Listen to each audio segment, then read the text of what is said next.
अध्याय 111। अगले दिन टियो कियू को टो नगा हुआंग द्वारा भेजा गया एक ग्रीटिंग कार्ड मिला। उसने कहा कि वह दक्षिण में लुओयांग जा रही थी और जब वह जिन्यांग से गुजरी तो उसे पता चला कि जियाओ कियाओ भी वहां थी, इसलिए वह खुशी खुशी उससे मिलने चली गई। जुआन नुओंग ने कहा, आपको उस पर ध्यान देने की जरूरत नहीं है, लेडी। टियो कियू ने जवाब दिया, वैसे भी मैं स्वतंत्र हूँ और मेरे पास करने के लिए कुछ नहीं है। वह आई है और उसने ग्रीटिंग कार्ड भी भेजा है, उससे मिलना ठीक है। जुआन नुओंग दंग रह गई। उसने चुपचाप टियो कियू को देखा, यह देखकर कि वह अभी भी हमेशा की तरह मुस्कुरा रही थी। वह पीछे मुड़ी और सहमति जताते हुए बाहर चली गई। जुआन नुओंग के जाने के बाद टियो कियू ने कल का अधूरा पत्र लिया और लिखना जारी रखा।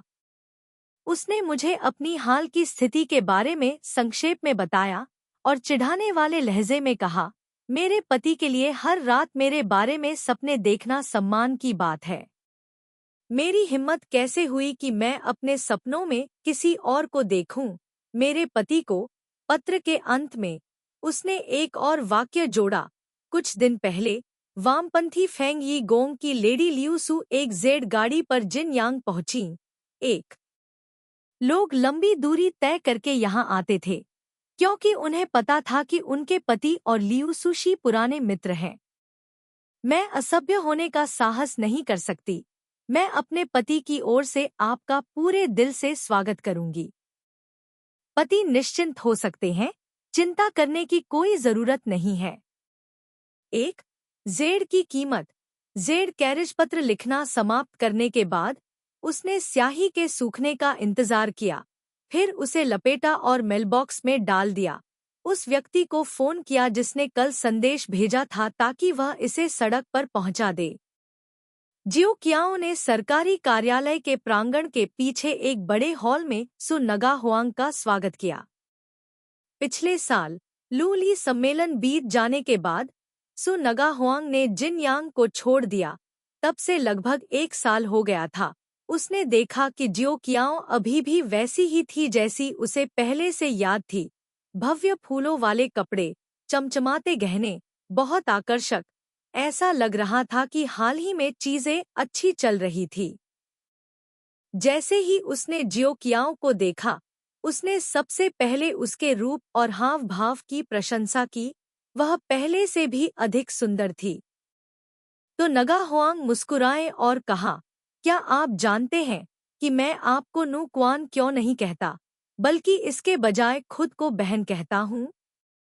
इस तथ्य के अलावा कि मैं बुरी महिला से संबंधित हूँ, मेरा ट्रोंगलैन के साथ भी लगातार संपर्क होता है, इसलिए मैं दूसरों की तुलना में आपके करीब महसूस करता हूँ। जब मैं छोटी थी तब से मैं हमेशा दूसरे लोगों के परिवारों में बहनों को एक साथ खेलते, एक ही चटाई पर एक साथ सोते, बहुत अंतरंग होते हुए देखती थी। इसलिए मेरे दिल में हमेशा यह अफसोस होता था कि मैं परिवार में एकमात्र लड़की क्यों थी। छोटी बहन एक अलग दुनिया की इंसान है, उसका स्वभाव अच्छा है और मैं तुमसे केवल कुछ साल ही बड़ा हूँ। इसलिए अब मैं खुद को तुम्हें उस तरह बुलाने की इजाजत देता हूँ। छोटी बहन, तुम मुझ पर नहीं हंस रही हो, है ना? टियो कियू ने उसे बैठने के लिए आमंत्रित किया और मुस्कुराते हुए कहा, मैडम, आपको इतना विनम्र होने की आवश्यकता नहीं है। इस दुनिया में कौन है जो लेडी गोखलाओ के खूबसूरत नाम को नहीं जानता? मैं सिर्फ एक गृहिणी हूँ। इससे पहले जब मैं नगु डुओंग में थी तो मैं सारा दिन खाना बनाने में व्यस्त रहती थी। बूढ़ी औरत और अपनी दादी की देखभाल करती थी। इतनी दूर आकर मैं अपने पति की इसी तरह तन मन से सेवा ही कर सकती हूँ। मुझे बाकी चीजों की ज्यादा समझ नहीं है। मैं अपनी पत्नी की तारीफ कैसे सहन कर सकती हूँ? यह तो बस संबोधन का एक तरीका है। मैडम मुझे जो भी कहना चाहें, कह सकती हैं। मैं इस पर कैसे हंस सकता हूँ? सु नगा हुआंग ने टियो कियू को देखकर मुस्कुराई, लेकिन वह मुस्कुराहट थोड़ी अजीब थी। पिछले साल ट्रुंगसोन देश में वह पहली बार क्यूनू से मिली थी। हालांकि दोनों की मुलाकात कई बार हुई थी, लेकिन हर बार मैडम तू उसके साथ ही होती थी। सो नगा हुआंग ने यह भी देखा कि ज्यादातर समय ट्यू क्यू चुप रहती थी, शायद ही कभी उससे बात करती थी। सिर्फ इन कुछ छोटी मुलाकातों में ही सो नगा हुआंग को चुपचाप दुयेन चाओ कियाओ परिवार की उस पत्नी का मूल्यांकन करने का मौका मिला जिससे वी शाओ ने हाल ही में शादी की थी। जवान और खूबसूरत मैडम तू भी उसे पसंद करती थी। यही क्यूनू का सबसे बड़ा फायदा था। वी शाओ के मन में कियाओ परिवार के प्रति गहरी नाराजगी थी और उसने उससे किसी और उद्देश्य से शादी की। क्यूनू के पास खुद कोई असाधारण प्रतिभा नहीं थी। अगर उसका स्वभाव भी पानी की तरह ठंडा होता तो वह केवल तूफान के पीछे एक छाया की तरह होती। ये सब त्यू क्यू की कमजोरियां थी। यंग, क्या होगा अगर तूफान उसे पसंद करती? ये चीजें वेई थियू को कुछ रातों के लिए उसके बिस्तर पर रोक सकती थी। लेकिन ऐसी महिला के साथ तो नगा हुआंग को विश्वास नहीं था कि वह वेई थियू का दिल जीत सकती है। इसके अलावा उसने अभी जो कमजोरियां बताई थी उनकी तुलना में क्यूनू की खूबियां वेई थियू के दिल में कितनी महत्वपूर्ण थीं? इस वजह से तो नगा हुआंग को खुद पर और भी भरोसा हो गया। कुछ साल पहले से ही वह अपनी जवानी के पुराने दोस्त की तरह वेई थियू के पास लौटने की योजना बनाने लगी थी। उसने अपनी ताकत और कमजोरियों का भी विश्लेषण किया। उसे छोड़कर किसी और से शादी करने के बाद वह धीरे धीरे वर्षों में बूढ़ी होती गई, यही उसकी कमजोरी थी। हालांकि उसके पास कई खूबियां थी, इसके अलावा यह खूबी अनोखी थी, किसी के पास नहीं थी। वेई शाओ का स्वभाव कैसा था, उसके शौक क्या थे, उसे सबसे ज्यादा किससे नफरत थी, यह उससे बेहतर कोई नहीं समझ सकता था। दुनिया की नजर में अपने दुश्मनों को सजा देने के वेई शाओ के क्रूर तरीकों से लोग डर से कांप उठते थे। लेकिन सु नगा हुआंग जानती थी कि उसका दिल कितना ईमानदार और सीधा था, उसे जाने देना कितना मुश्किल था। उसके माता पिता की मौत ने उसे बहुत ज्यादा दुख पहुंचाया था, वह इसे किसी से भी बेहतर समझती थी। इसलिए जिसने उसे सबसे ज्यादा प्यार किया वह अपने दुश्मनों के साथ इतना क्रूर हो सकता है। इस कारण से सु नगा हुआंग का आत्मविश्वास बिना कारण नहीं था। जब वेई शाओ 12 साल का था तो उसे एक माता पिता की दुर्घटना का सामना करना पड़ा और वह खुद भी गंभीर रूप से घायल हो गया, जिससे उसे आधे साल तक बिस्तर पर रहना पड़ा। वह हमेशा उसके साथ रहती थी, उसका पूरे दिल से ख्याल रखती थी, उसकी आत्मा को शांत करने के तरीके खोजने की कोशिश करती थी। सिर्फ इन भावनाओं के साथ 10 क्यूनू भी उसकी तुलना नहीं कर सकते थे। इसके अलावा अब तक सु नगा हुआंग को अभी भी स्पष्ट रूप से याद है कि लुओयांग से शादी करने के बाद जाने से पहले वह उसे अलविदा कहने का अवसर खोजना चाहती थी। उसने किसी को संदेश देने के लिए कहा, उसे मिलने के लिए बाहर जाने के लिए कहा। भले ही वेई शाओ मिलने की जगह पर नहीं आया, लेकिन उन 15 वर्षीय लड़कों ने किसी को संदेश देने के लिए भेजा। उन्होंने कहा, दूर से केवल लंबे समय तक चलने वाली खुशी की कामना। हालांकि यह सिर्फ एक साधारण वाक्य था, लेकिन सु नगा हुआंग इसका विश्लेषण करने में सक्षम था। उस इच्छा में उसके अनगिनत विचार मिले। इसलिए सु नगा हुआंग ने आज की क्यूनू के साथ बैठक के लिए लंबे समय से तैयारी की थी और इसका बेसब्री से इंतजार भी किया था। अगर एक बार मैडम टू को वहां नहीं लगा तो बेशक वह दूसरी बार जोखिम लेने के लिए इतनी बेवकूफ नहीं होगी। वह दूसरी योजना में बदलाव कर सकती थी। इतने लंबे समय तक धैर्यपूर्वक प्रतीक्षा करने के बाद उसे लगा कि अवसर लगभग आ गया है और आखिरकार वह इस स्थान पर आ गई। इस बार वह वी शाओ का सामना करना चाहती थी। इस बार भी वह पहली बार क्यूनू से मिलना चाहती थी, बिना तूफान के। यह एक युद्ध का मैदान था, पुरुषों के युद्ध के मैदान की तरह। भले ही अंतिम परिणाम गिरना और खून बहना हो, उनके हथियार अदृश्य तलवारें हैं।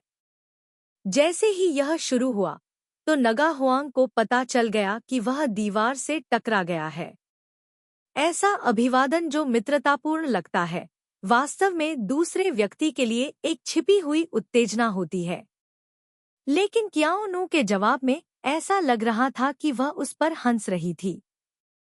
पहली बार उसे लगा कि क्याओनू को छोटी बहन कहना थोड़ा बेवकूफी भरा था, लेकिन अब वह अपने शब्द कैसे बदल सकती थी। सो नगा हुआंग के दिमाग में एक झटके में अनगिनत विचार कौंध गए, लेकिन उसके हाव भाव नहीं बदले। वह बात करती रही और हंसती रही। कुछ देर बात करने के बाद उसने फिर कहा, कल मैंने अपनी बहन को जो निमंत्रण भेजा था उसमें एक वाक्य का उल्लेख था। मैं दक्षिण में लुओयांग जाना चाहता था। जब मैं यहाँ से गुजरा तो मैंने सुना कि मेरी बहन भी यहाँ थी। मुझे बहुत आश्चर्य हुआ। यदि आप जानते हैं लेकिन मिलते नहीं हैं, तो यह बहुत असभ्यता होगी, इसलिए आप परेशान करने के लिए रुक जाते हैं। मैंने सुना है कि ट्रोंगलान अब पश्चिम को शांत कर रहा है। हजारों मील दूर nguडुओंग में उसकी छोटी बहन उसकी सेवा करने आई। यह वाकई ट्रोंगलैन की किस्मत थी। हालांकि वह बहुत व्यस्त है, अपनी बहन को यहाँ अकेला छोड़कर वह बहुत अकेला हो गया होगा। लेकिन पुरुष हम महिलाओं से कैसे तुलना कर सकते हैं, जो हमेशा अपने सिर के ऊपर छत ही देखते हैं। इसके अलावा मैं ट्रोंगलैन को बचपन से जानता हूँ और हम साथ साथ बड़े हुए हैं। मैं जानता हूँ कि वह एक ऐसा व्यक्ति है जिसकी महत्वाकांक्षाएं बहुत ऊंची हैं। कोई ऐसा व्यक्ति नहीं जिसकी बराबरी आम लोग कर सकें। अगर उसने दूसरों को निराश किया है तो यह लापरवाही के कारण हुआ होगा। बहन, उसे दोष मत दो, झुआननुओंग ने खड़े होकर मुस्कुराते हुए कहा। यह महिला वास्तव में एक विश्वासपात्र है। लेकिन ये सब हमारे नाम क्वान और नु क्वान के बीच के निजी मामले हैं। इस नौकर के लिए बाहरी लोगों को बताना सुविधाजनक नहीं है। हालांकि मैडम कोई बाहरी व्यक्ति नहीं है। मैं उन्हें आश्वस्त करने के लिए कुछ शब्द कहूंगा। शायद मैडम को पता नहीं है, हमारी रानी किसी और की तरह नहीं है। अन्य लोगों की महिलाएं बस यही चाहती हैं कि वे अपने पुरुषों से चिपकी रहें और उन्हें नियंत्रित कर सकें। उन्हें डर है कि उनकी बांस की बाड़ अंधे, बेशर्म आवारा कुत्तों को उनके घर में घुसने से नहीं रोक पाएगी। लेकिन हमारी रानी ने ऐसा नहीं किया। वर्ष की शुरुआत में दक्षिणी सेना जिन्यांग पहुंची। पहले तो महिला सेना ने उसके साथ जाने से इनकार कर दिया। कुछ दिनों के बाद दक्षिणी सेना आधी रात को वापस लौटी और महिला सेना को अपने साथ ले जाने पर जोर दिया। फिर महिला सेना पुरुष सेना के साथ चली गई। एक बार यहाँ, यद्यपि दक्षिणी सेना युद्ध में व्यस्त थी, फिर भी दूत आते जाते रहे। कल ही दक्षिणी सेना ने एक पत्र भेजा था। यह उल्लेख करना मजेदार है कि हर बार जब डाकिया यहाँ आता है तो वह निश्चित रूप से बाहर इंतजार करता हुआ खड़ा रहेगा। अगर उसे महिला सेना से जवाब नहीं मिलता है तो वह लौटने की हिम्मत नहीं करेगा। शायद चिंतित है कि अगर वह खाली हाथ लौटा तो पुरुष सेना उसे दोषी ठहराएगी। जुआननुओंग, इस औरत के सामने तुम क्या बकवास कर रहे हो? टियुकियू ने झुआननुओंग को बीच में रोकते हुए थोड़ा भौंहें सिकोड़ी। झुआननुओंग ने जल्दी से पूछा, मुझे बस डर है कि लेडी लियू चिंतित हो जाएंगी, इसलिए मैं बहुत ज्यादा बोल रहा हूँ। मैं और अधिक नहीं बोलूंगा। इतना कहने के बाद उसने जल्दी से अपना मुंह बंद कर लिया। टियुकियू ने टो नगा हुआंग की ओर देखा और माफी मांगते हुए मुस्कुराया। मेरी नर्स ने बहुत ज्यादा बात की और मैडम को हंसाया। नगा हुआंग की नजरें झुआननुओंग पर थी। जो अभी अभी धीरे धीरे दूर चला गया था, उसने मुस्कुराते हुए जवाब दिया, बिल्कुल नहीं। ट्रोंगलैन और उसकी छोटी बहन इतने स्नेही हैं, यह बाहरी लोगों को बहुत ईर्ष्यालु बनाता है। तो नगा हुआंग को सरकारी कार्यालय के मुख्य द्वार से बाहर भेज दिया गया था। जब वह सराय में लौटने के लिए गाड़ी पर बैठी, तो उसका दिल तेजी से धड़क रहा था, थोड़ा अस्त व्यस्त। उसके हाथ थोड़े ठंडे थे। दरअसल अभी, हालांकि वह अभी भी क्यूनू के साथ बात कर रही थी और हंस रही थी, उसका दिल काफी भ्रमित था। श्रीमती जुआन नुओंग ने जो शब्द कहे थे, उनसे उसका दिल भ्रमित हो गया था। इस बार उसकी यात्रा का उद्देश्य यह पता लगाने की कोशिश करना था कि क्यूनू वास्तव में कैसा था, लेकिन उसे उम्मीद नहीं थी कि परिणाम ऐसा होगा। जुआन नूंग के शब्दों में जंगली कुत्ता उसका संदर्भ था, लेकिन अगर उसे क्यूनू, उसके जैसी नौकरानी का समर्थन नहीं मिला होता, भले ही वह क्यूनू की गीली नर्स थी, तो वह खुद ऐसे शब्द कहने की हिम्मत नहीं करती। इसलिए यह देखा जा सकता है कि क्यूनू वैसी नहीं थी जैसा उसने कल्पना की थी। वह सिर्फ वेई परिवार में तूफू नहान की छाया बनकर नहीं रही। उसने वेई शाओ के करीब आने की उसकी इच्छा का भी अनुमान लगा लिया। यह कुछ भी नहीं था। टोंगा हुआंग को डर नहीं था, और वह यह भी जानती थी कि यहाँ आने का उद्देश्य छिपाना मुश्किल होगा। लेकिन जिस कारण से वह उलझन में थी, वह थी क्यूनू और nguथियू की रोजमर्रा की जिंदगी के बारे में वे कहानियां जो नर्स ने उसे अभी अभी सुनाई थी। शायद nguथियू उसके साथ एक ही कमरे में रहे और एक ही बिस्तर पर सोए। लेकिन सो नगा हुआंग को यकीन नहीं हो रहा था कि वी शाओ दुश्मन की बेटी के साथ इतना अच्छा व्यवहार कर सकता है। ऐसा जरूर होगा कि उसके मालिक और नौकर ने मिलकर साजिश रची हो, जानबूझकर उसके सामने झूठ गढ़ा हो, ताकि उसका पीछे हटना मुश्किल हो जाए। वापस लौटते समय सो नगा हुआंग अपने आप में बड़बड़ाती रही। जब गाड़ी सराय के बाहर रुकी, तो उसकी उलझन और उलझन की स्थिति धीरे धीरे शांत हो गई। जब तक वह वी शाओ के करीब पहुंच पाती, उसे निश्चित रूप से उस युवक को जगाने का मौका मिलता, जिसने वी शाओ के दिल की गहराई में छिपे उसके स्थायी सुख की कामना की थी। वह इस बात पर दृढ़ विश्वास रखती थी। डॉक्टर से कहो, मेरा सिरदर्द फिर से शुरू हो गया है, मुझे रुककर आराम करने की जरूरत है। सराय में प्रवेश करने के बाद सो नगा हुआंग ने नौकरानी को ठंडे शब्दों में निर्देश दिया। 3 दिन पहले वेई शाओ को ट्यू क्यू से एक उत्तर मिला। वेई शाओ जैसे व्यक्ति के लिए जिसने कई खूनी लड़ाइयों का अनुभव किया था, हर बार जब वह उसका पत्र पढ़ता था, तो यह एक बेहद खुशी का अनुभव होता था।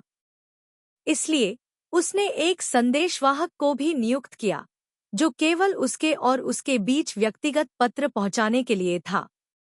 यह जून हो का रहस्य था, यहाँ तक कि गोंगसुन यांग को भी नहीं पता था। वेई शाओ अक्सर उसे बहुत छोटे पत्र लिखने के लिए आलोचना करता था, और वे सभी पत्र उसके पढ़ने से पहले ही चले जाते थे। इसलिए हर बार जब वह इसे एक बार में पूरा पढ़ने के लिए सहन नहीं कर पाता था, तो वह हमेशा प्रत्येक पैराग्राफ को पढ़ता था। पढ़ने के बाद वह एक बार उस पर विचार करता था, फिर अगले पैराग्राफ पर चला जाता था। इस बार भी ऐसा ही हुआ। पैराग्राफ दर पैराग्राफ वह धीरे धीरे पढ़ता रहा, जब तक कि उसने वह वाक्य नहीं पढ़ा जो उसने लिखा था, अप्रत्याशित रूप से, हर रात मेरे पति को मैन मैन का सपना आता है, मैन मैन का सम्मान किया जाता है। मेरे सपनों में मेरे पति के अलावा कोई और कैसे हो सकता है। वेई शाओ काफी प्रसन्न हुआ। जैसे ही उसने यह कहा, उसकी खूबसूरत शक्ल उसकी आंखों के सामने आ गई। उसके होठों के कोने थोड़े मुड़े हुए थे। उसने पढ़ना जारी रखा, और जब वह आखिरी वाक्य पर पहुंचा, तो उसकी आंखें जम गईं। सुशी जिन यांग के पास आई। वह क्या करने जा रही है? आदमी आदमी बकवास तो नहीं सोचेगा, है न? उसके दिमाग में अचानक एक साथ 3 विचार आए। अध्याय 112। वेई शाओ की सेना अब जिंगबियान से निकल चुकी है, जहां पिछली बार उस पर जहरीले तीर से हमला किया गया था। लगभग 1 महीने पहले एंडिंग काउंटी में लड़ाई के बाद लियांगझो वेई शाओ के हाथों में आ गया। पीली नदी की तरफ के ज्यादातर जियांग लोगों ने तिहे जनजाति का अनुसरण किया और एक एक करके उसके अधीन हो गए। अब केवल शाओडांग जियांग लोग एक बचे हैं, जो गुयुआन क्षेत्र पर कब्जा कर रहे हैं। एक शाओडांग जियांग, एक प्राचीन जियांग जनजाति जिंगबियान और गुयुआन को देखते हुए अंतिम लड़ाई शुरू होने वाली है। जब तक हम गुयुआन पर हमला करते हैं, हम जिंगझो, हुआंगशुई और लियांगझो को एक में एकजुट कर सकते हैं। यह पूरे पश्चिमी जियांग को घेर सकता था और हुनों के उत्तर के मार्ग को काट सकता था। पश्चिम में लियांगझो दर्रा था, और अगर यह दक्षिण की ओर जाता तो यह यूझो और जीझो की रक्षा भी कर सकता था। लगभग आधा आकाश वेई शाओ के हाथों में आ जाता। पश्चिम को जीतने की योजना इतनी तेज थी कि गोंगसुन यांग को शायद ही इस पर यकीन हो। हान फेजी ने कहा, जो जाल फैलाने में अच्छा है वही लगाम खींचेगा। 2 गोंगसुन यांग को जल्द ही एहसास हो गया कि पश्चिम को जीतने की जून हो की योजना में कठिन जियांग लोग थे। 2 जो जाल डालने में माहिर है वह लगाम खींचेगा। लगाम जाल को बांधने वाली बड़ी रस्सियां हैं। वाक्य का अर्थ यह है कि जो जाल डालने में माहिर है उसे केवल लगाम खींचने की जरूरत है और मछली पकड़ने का जाल खुल जाएगा। दरअसल उसके दिमाग में अगर उसे इस मुकाम तक पहुंचना है तो कम से कम 1 साल लग जाएगा। किसी भी मामले में जियांग लोगों को वश में करना और फेंग झाओ को आसानी से मिटा देना, यह सब एक बार में करना आसान नहीं है। अप्रत्याशित रूप से एक बार भाग्य आने पर सब कुछ आसानी से हो जाएगा और इसे रोकना असंभव है। सबसे पहले तेह जनजाति ने जियांग के लोगों को हुआंगशुई में आत्मसमर्पण करने के लिए प्रेरित किया। वर्ष लड़ाई के लिए वे उपलब्धियां करने में सक्षम होने की उम्मीद करते थे और सेना का मनोबल भी बहुत अधिक था। मुख्य कमांडर के तंबू में एक छोटी सैन्य बैठक अभी समाप्त हो गई थी। आदेश दिया, तीनों पुरुष ली चोंग, झांग जियान और वी लियांग 3 दिशाओं में सेना का नेतृत्व करेंगे। शाओ डांग जियांग पर अपनी सभी ताकत के साथ हमला करेंगे और गुयुआन पर कब्जा कर रहे हैं, क्योंकि उन्हें 1 टन के साथ साथ 1 टन के साथ लड़ाई शुरू करने का फैसला करना था, जो कि एक डिंग काउंटी के साथ साथ एक डिंग काउंटी के लिए तैयार है। शाओ डांग जियांग वर्ष जब वह पहले दिन की अदालत की बैठक में भाग लेने के लिए लुओयांग इंपीरियल पैलेस में नहीं गया, तो यह एक मौन घोषणा भी थी कि यूजो ने लुयंग के साथ संबंध तोड़ दिया था। हन टन ने लुयंग पर कब्जा कर लिया था और वह अब सीट पर बैठना जारी नहीं रख सकता था।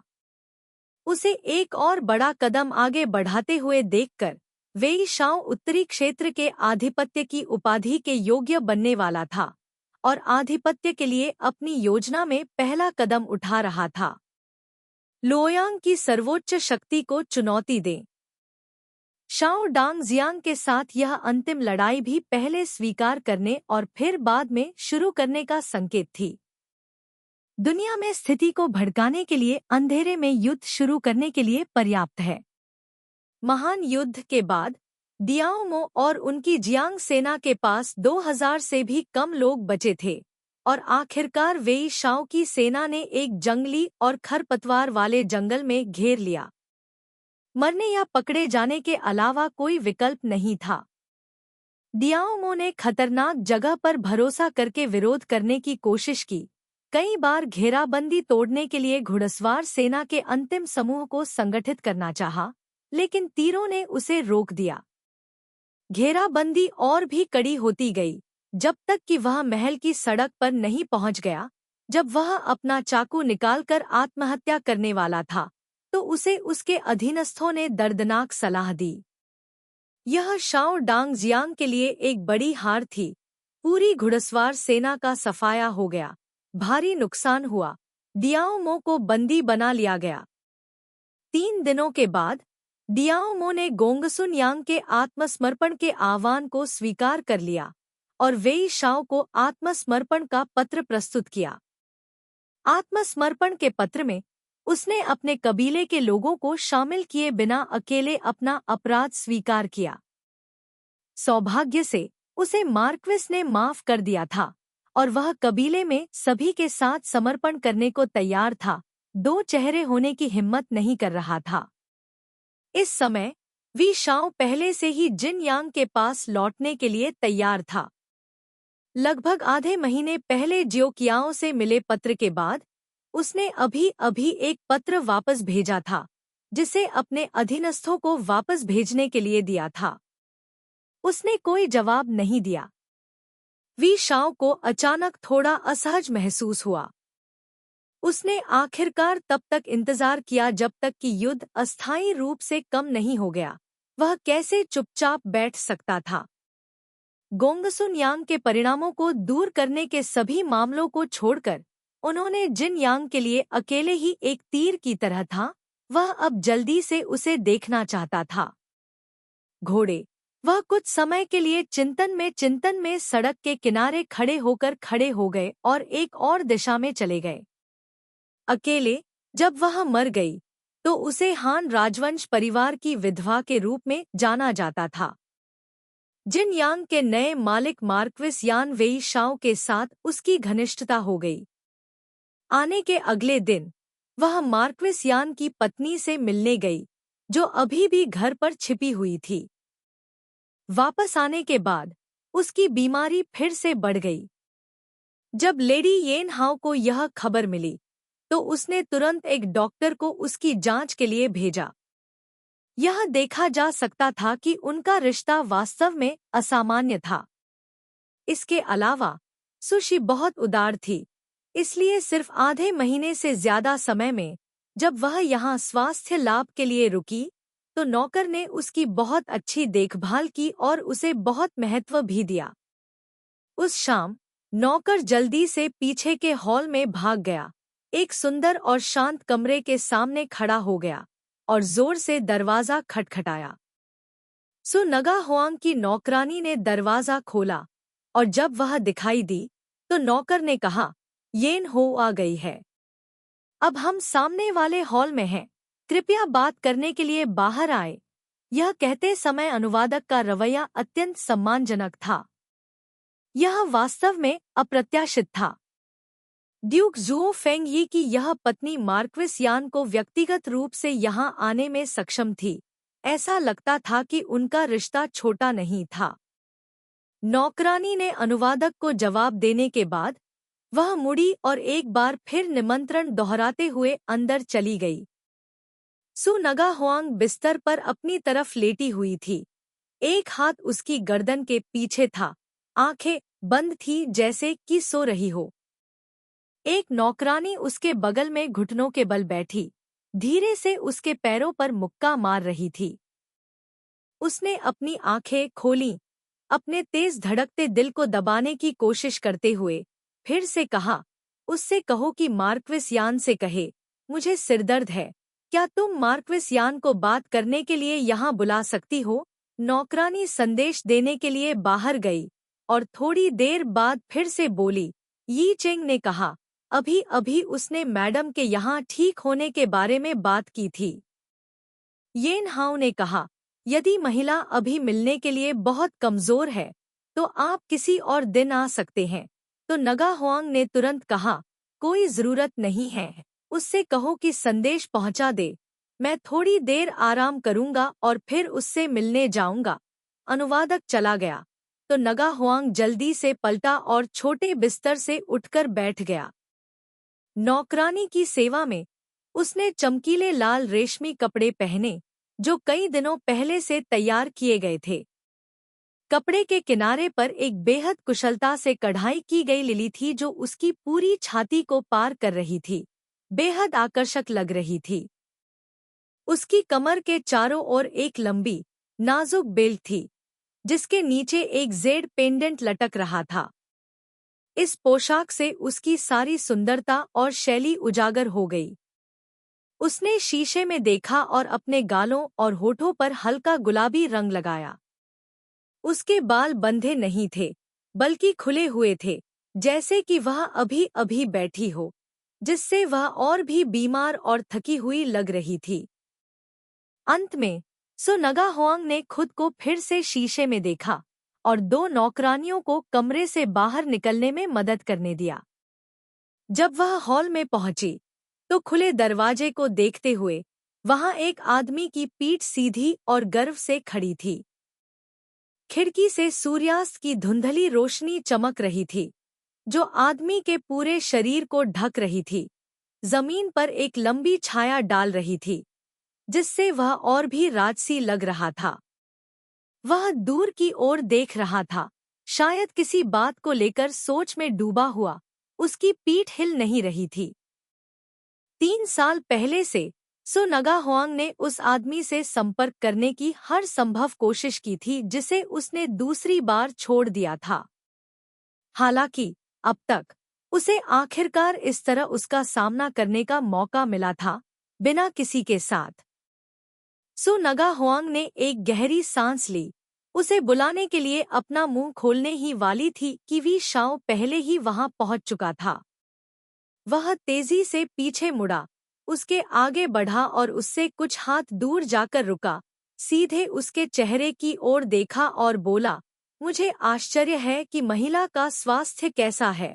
मैं पहले जिन्यांग में नहीं था। मुझे अपनी पत्नी से मैडम का जिक्र करते हुए एक पत्र मिला। मुझे अभी पता चला कि मैडम भी जिन्यांग आई हैं। उसका लहजा बहुत सामान्य था, जिससे सु नगा हुआंग थोड़ा स्तब्ध रह गया। उसने कई परिदृश्यों की कल्पना की थी। अगर वह वी शाओ से फिर से मिलती, तो वे दोनों एक साथ होने पर कैसे शुरू होते। लेकिन उसने उम्मीद नहीं की थी कि यह ऐसी स्थिति होगी। पत्नी शब्द उसके मुंह के बीच में अटक गया था। उसके आने की खबर सबसे पहले उसकी पत्नी ने वी शाओ को बताई। अचानक उसे असहज महसूस हुआ, जैसे कि उसे अभी अभी अपमानित किया गया हो। उसने कुछ देर वी शाओ को देखा और धीरे से कहा, मेरी शादी के बाद मुझे सिरदर्द की समस्या है, जो मुझे कई सालों तक सताती रही। हर बार जब मैं बुरे मूड में होती, तो यह भड़क उठता। वो समय मौत से भी बदतर था। मैंने कई तरह की दवाइयां इस्तेमाल की, लेकिन कोई फायदा नहीं हुआ। बाद में मेरी मुलाकात एक दिव्य डॉक्टर से हुई, जिसने मुझे फोंग था हुआन नाम की दवा दी। जब मैं बीमार होता था, तो मुझे बस एक गोली लेनी होती थी और फिर दर्द दूर हो जाता था। मैंने डॉक्टर से बीमारी का कारण पूछा। उन्होंने कहा कि यह एक मानसिक बीमारी है। दवा या एक्यूपंक्चर से सिर्फ दर्द से राहत मिल सकती है, लेकिन इसका इलाज नहीं हो सकता।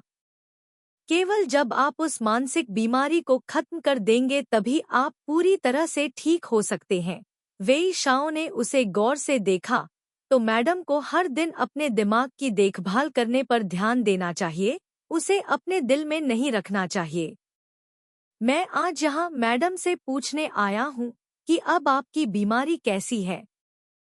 सो नगा हुआंग को एक पल के लिए उन शब्दों के पीछे का इरादा समझ में नहीं आया। वह एक पल के लिए झिझकी और फिर बोली, आराम करो। इन पिछले कुछ दिनों में मैं लगभग ठीक हो गई हूँ। वेई शाओ ने सिर हिलाया। यह तो अच्छी बात है।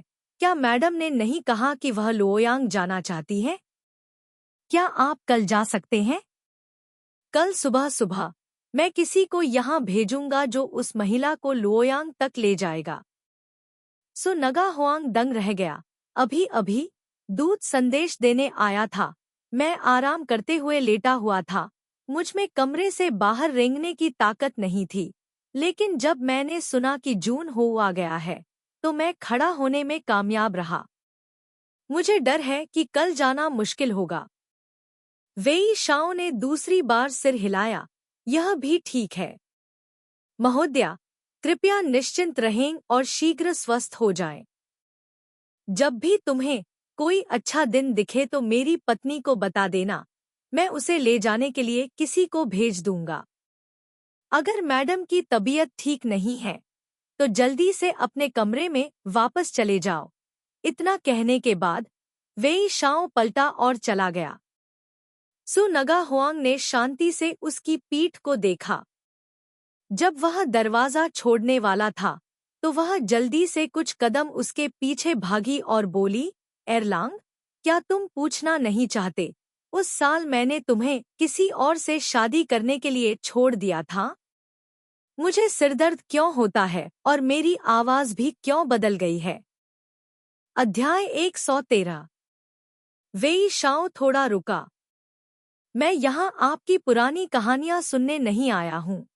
आपको मुझे ये बताने की जरूरत नहीं है। उसने धीरे से अपना सिर घुमाया। थी इस बार मैडम टैन डोंग से गुजरी और कई दिनों तक यहाँ रुकी। अगर यह वास्तव में इसलिए है क्योंकि उनका शरीर ठीक महसूस नहीं कर रहा है तो उन्हें स्वास्थ्य लाभ पर अधिक ध्यान देना चाहिए। लेकिन उसकी आंखें एक पल के लिए सीधे टो नगा हुआंग के पीले चेहरे पर टिकी रहीं। यदि आपकी कोई अन्य योजना है तो मैं सिर्फ एक वाक्य कहूंगा और तुरंत चला जाऊंगा।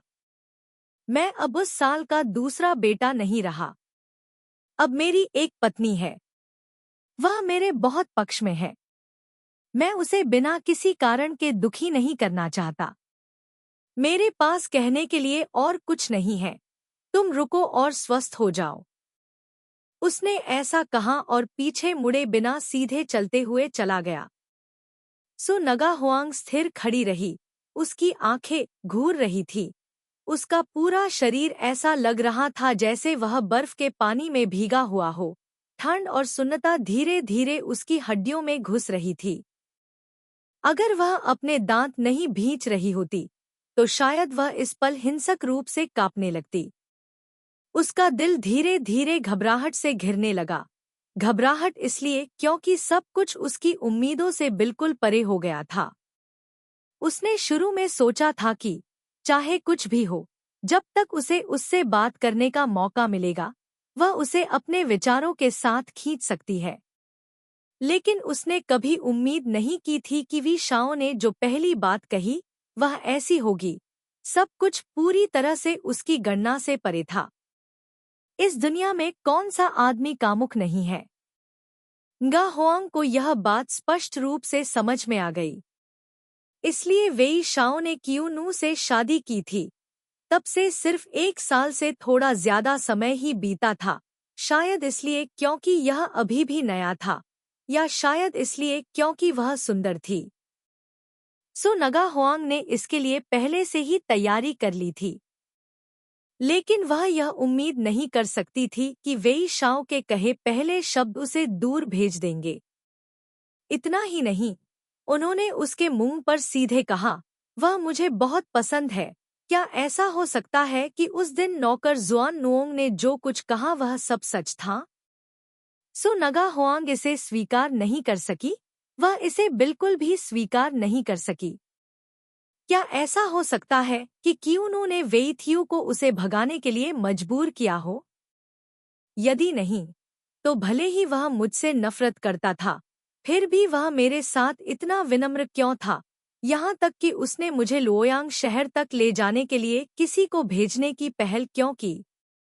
वेई शाओ के मन में अभी भी मेरे लिए भावनाएं हैं।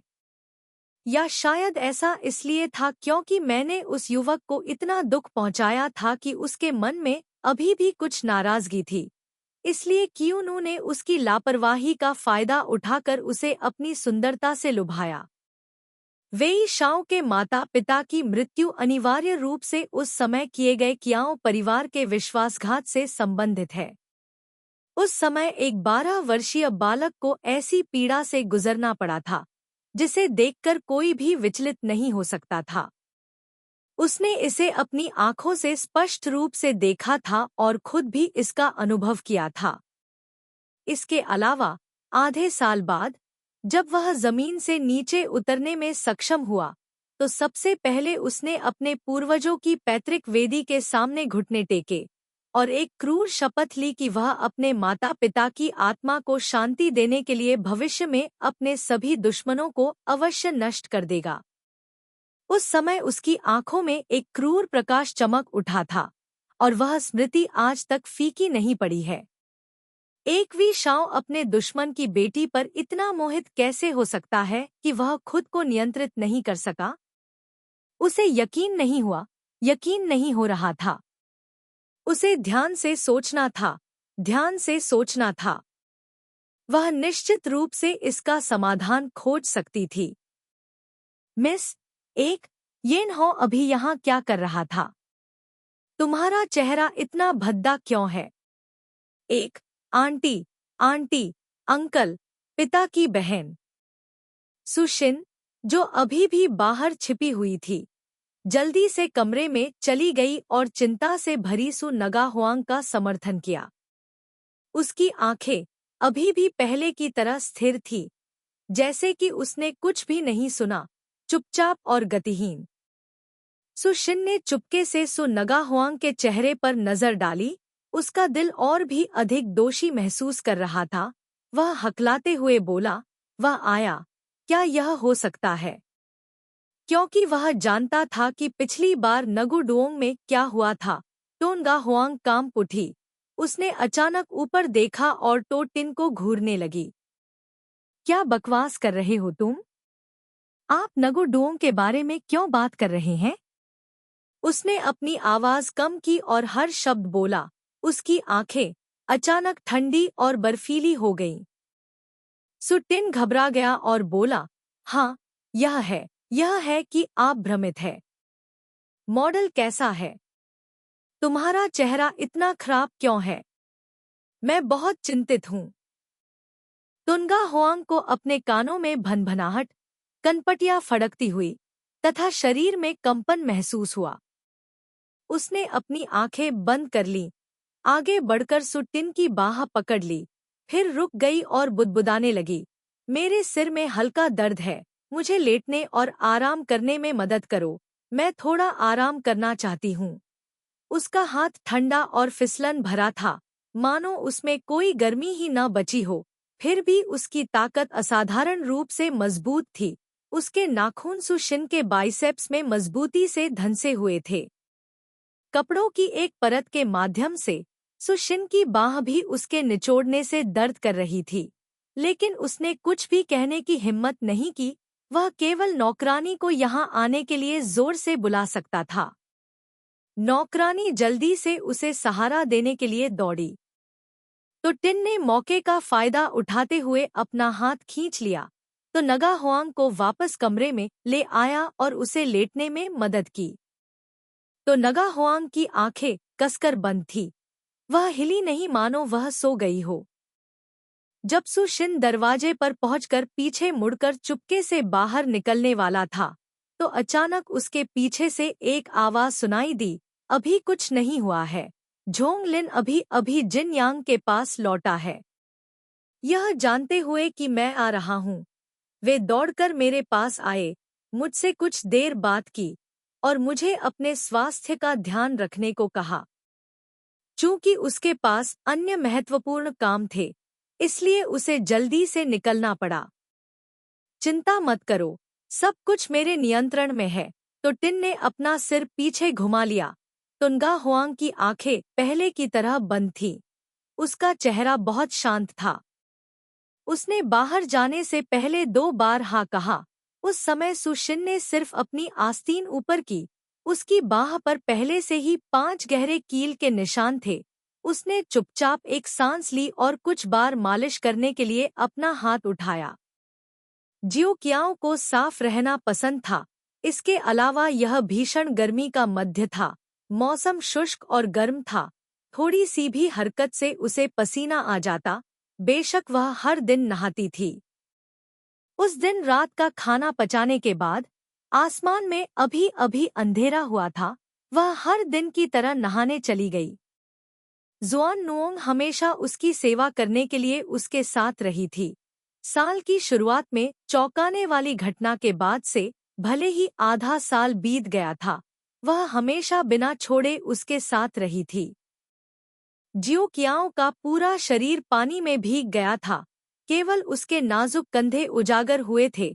उसके लंबे स्याही काले बाल अभी अभी धुले थे, एक तरफ लटक रहे थे और उसकी छाती के सामने गिर रहे थे। उसने अपनी उंगलियां अपने गीले बालों में घुमाईं, कुछ बार उनसे खेला और पीछे से झुआन नुओं की आवाज सुनी जो सलाह दे रही थी, इस बार नाम क्वान वापस आ गया है। नु क्वान को कुछ समय तक तुम्हारे साथ रहना चाहिए। हमारी शादी को अभी कुछ ही समय हुआ है। हालांकि दूसरी तरफ वाली बूढ़ी औरत ने हमें मजबूर नहीं किया, लेकिन हम शायद हर दिन इस तरफ के बारे में सोचते हैं। जुआन नुओंग हमेशा से जिद्दी रही है कि साल की शुरुआत में जब बूढ़ी महिला जानबूझकर चूथी के साथ वो चुंगगढ़ में गई थी, तो वह चाहती थी कि दक्षिणी सेना महिला सेना को भी साथ लाए। उम्मीद है कि महिला सेना जल्द ही वेई परिवार में अपनी शाखाएं और शाखाएं फैलाएगी। तब से वे दोनों अलग अलग रह रहे हैं। अभी तक रानी को कोई खबर नहीं मिली है। वह चिंतित क्यों नहीं होगी? ट्यूक्यू ने कहा, हाँ, आज मैंने किसी को यह देखने के लिए भेजा कि टोथी वहां कैसी है। वह अभी भी वहां आराम से रह रही है। कोई इतना बेशर्म कैसे हो सकता है? जुआन नुओंग ने चूथी के बारे में सोचा। उसका दिल ऐसा महसूस कर रहा था जैसे कीचड़ से अवरुद्ध हो गया हो।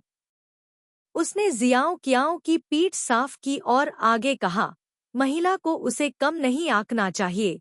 उसका दक्षिणी सेना से संबंध है, बस इसी बात का किसी ने फायदा उठाया है। इसके अलावा वह शायद बिस्तर पर बेहतर है।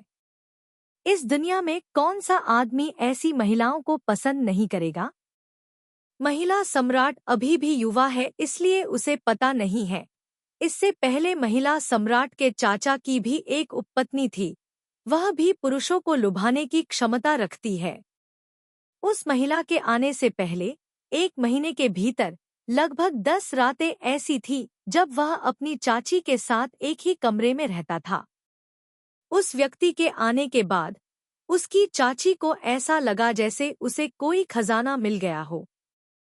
अपनी चाची की तो बात ही छोड़िए, उसने दूसरी रखैलों पर भी ध्यान नहीं दिया। जब वह महिला बीमारी से मर गई तो वह कई दिनों तक दिल टूटा रहा। वह महिला तो सिर्फ एक महिला कलाकार है, उसे इतना तरजीह क्यों दी जा रही है? यह मनुष्यों की सेवा करने की क्षमता के कारण है। हालांकि टोथी एक कुलीन परिवार से आती है, लेकिन उसे देखकर कोई भी कह सकता है कि उसने निश्चित रूप से बहुत कुछ अनुभव किया है। वह क्या नहीं कर सकती? ट्यूक्यू चुप था। मैं मूलतः रानी के साथ इन चीजों के बारे में बात नहीं करना चाहता था, क्योंकि मुझे डर था कि इससे उनके कान गंदे हो जाएंगे। लेकिन नु क्वान अभी भी युवा और अनुभवहीन है। वह उन उतार चढ़ावों को नहीं समझ पा रही है। उसे डर है कि उसे नुकसान उठाना पड़ेगा। अब यह तो परिवार यहीं रहना चाहता है और दक्षिणी सेना के लौटने का इंतजार करना चाहता है। अगर वह अपनी सारी गरिमा त्याग देती है और नाम क्वान उसकी युवा भावनाओं में उलझ जाता है, तो मुझे डर है कि वह एक अवसर ढूंढ लेगी और नाम क्वान। जुआन नुओंग ने ट्यूक्यू पर नजर डाली। उसे अपना सिर नीचे करते देख एक सफेद उंगली उसके बालों के अंत के चारों ओर घूमी, उसे लपेटा और फिर छोड़ दिया। ऐसा लगातार कई बार किया। वह सब कुछ कहना चाहती थी, लेकिन डर रही थी कि वह जियो कियाओ को डरा देगी।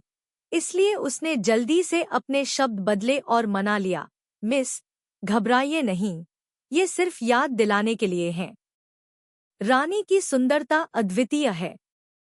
मैं देख रहा हूँ कि दक्षिणी सेना महिला सेना को एक अंडे की तरह मानती है और उन्हें फूलों की तरह रखती है। जब दक्षिणी सेना वापस आती है तो महिला सेना को केवल आपको अंदर खींचने की जरूरत होती है और दूसरों को आपका फायदा उठाने नहीं देना होता। अगर 10 सुनू भी हों तो वे कुछ नहीं कर पाएंगे, जुआन नुओंग तब तक बोलती रही जब तक उसका मुंह सूख नहीं गया, लेकिन ट्यू क्यू ने फिर भी अपना मुंह खोलने से इनकार कर दिया।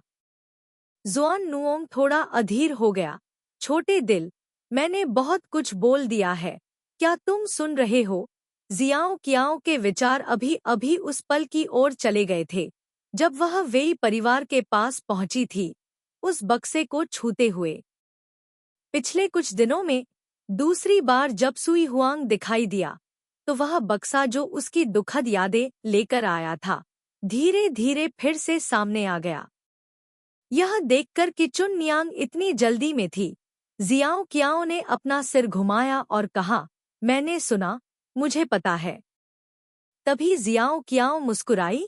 वह जियाओ कियाओ के सामने चली गई, अपने हाथों में लिपटे बालों की कुछ लटें निकाली, अपने बालों से पानी पोंछने के लिए एक तौलिया निकाला और उसे अपने सिर के ऊपर बांध लिया। उसकी आंखें पानी की सतह पर आधी खुली हुई सफेद छाती पर घूम गईं। अब यह और भी ज्यादा उम्मीद भरी होती जा रही थी। उसने आह भरी, दक्षिणी सेना की बात करें तो दूसरी तरफ से लड़ने वाली दक्षिणी सेना को जल्द ही वापस आ जाना चाहिए, है ना? दक्षिणी सेना के लिए भी यह आसान नहीं था। महिला सेना को यहाँ छोड़े साल की शुरुआत से लेकर अब तक पलक झपकते ही आधा साल बीत गया। पिछले आधे वर्ष के दौरान दक्षिणी सेना को शहर में शांतिपूर्ण दिन नहीं मिले, बल्कि वे हमेशा बाहर ही लड़ती रही। मुझे लगता है कि इससे बहुत दर्द होता है। पुरुष सेना इतनी दयनीय है कि महिला सेना के पास कोई नहीं है। हम साथ कम और अलग ज्यादा रहते हैं। पता नहीं कब हम फिर से साथ हो पाएंगे। अचानक बाथरूम के दरवाजे पर जोर से दस्तक हुई। जुआन नुओंग ने सोचा कि नौकरानी है, इसलिए उसने अपना सिर घुमाया और पूछा, क्या हुआ? महिला सैनिक ने अभी तक स्नान पूरा नहीं किया है। यह मैं हूँ, एक गहरी पुरुष आवाज गूंजी। जुआन नियांग ने पहचान लिया कि यह वेई शाओ की आवाज थी। उसने खुशी से जियाओ कियाओ को देखा, उसका कंधा पकड़ा और जल्दी से दरवाजा खोलने के लिए आगे बढ़ी। वेई शाओ दरवाजे के सहारे आराम से झुका हुआ था। जुआन नियांग ने अपने अंदर उबलती हुई खुशी को दबा लिया और उसे पुकारने के लिए नीचे झुकी। दक्षिणी सेना वापस आ गई है। तुम कब वापस आए? क्या रास्ता कठिन था? वापस लौटो, वेई शाओ ने केवल संक्षिप्त उत्तर दिया। उसकी नज़र जियाओ कियाओ पर पड़ी जो अभी भी पानी की टंकी में नहा रही थी, और उसने अंदर कदम रखने के लिए अपने पैर उठाए। जुआन नुओंग जल्दी से बाहर चली गई। जाते समय उसने दरवाजा बंद कर दिया। बाथरूम में केवल वे दोनों ही बचे थे। वेई शाओ बाथटब के सामने चला गया और रुक गया। उसकी आंखें उस व्यक्ति को देख रही थी जो अभी भी पानी के टब में था। जियो कियाओ ने एक पल के लिए अपना चेहरा थोड़ा ऊपर उठाया, फिर वह टब की दीवार के खिलाफ हल्के से झुक गई। उसका शरीर थोड़ा नीचे खिसक गया, जिससे पानी उसके कंधों को ढक गया। तुमने वापस आते समय मुझे क्यों नहीं बताया, पति? मुझे बताइए और तैयारी करिए, उसने धीरे से कहा। वेई शाओ धीरे से बाथटब की दीवार के पार उसकी आंखों के स्तर पर बैठ गया। यहाँ आओ, ट्यू क्यू ने पूछा। क्या करें? वेई शाओ ने धुंध की परत से ढके गीले चेहरे को ध्यान से देखा। मेरे पास थोड़ा और झुको। जियाओ कियाओ ने अपने होंठ काटे। उसकी जेड़ जैसी भुजाएं पानी से बाहर निकलीं, बाथटब की दीवार से चिपक गईं, पानी को अलग किया और धीरे धीरे उसके करीब चली गईं। अंत में जब वह उसके ठीक बगल में थी तो उसने अपनी पीठ दूसरे व्यक्ति की ओर कर ली। उसके दोनों हाथ बाथटब की दीवार से चिपके हुए थे, चेहरा नीचे की ओर उस पर टिकी हुई थी। उसने अपना सिर घुमाया और धीरे से पीछे देखा। उस पर टिकी हुई वेई शाओ की नज़र उसके गालों से लेकर उसकी सुंदर गर्दन और कंधों तक गई और ट्यू क्यू की बर्फ सी सफ़ेद पीठ पर जाकर रुक गई। वह चुपचाप कुछ देर तक देखता रहा।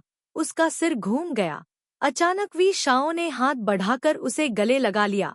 उसने अपना सिर नीचे किया और अपना मुंह खोलकर उसके खूबसूरत कंधे को तितली के पंखों की तरह काट लिया। जियाओ कियाओ को तब तक काटा गया जब तक उसकी हड्डियां नरम नहीं हो गईं। वह केवल अपनी गर्दन सिकोड़कर उसके मुंह से बचने की कोशिश कर सकती थी। फिर वह इसे और नहीं रोक पाई। वह जोर से हंस पड़ी। वी शाओ ने अपनी आंखें बंद कर ली, बेरहमी से उसके गालों को रगड़ा, जिन पर अभी भी कुछ नई नई उगी हुई मूंछें थीं। उसकी गर्म और मुलायम त्वचा को महसूस किया, बिल्कुल भी दया नहीं दिखाई।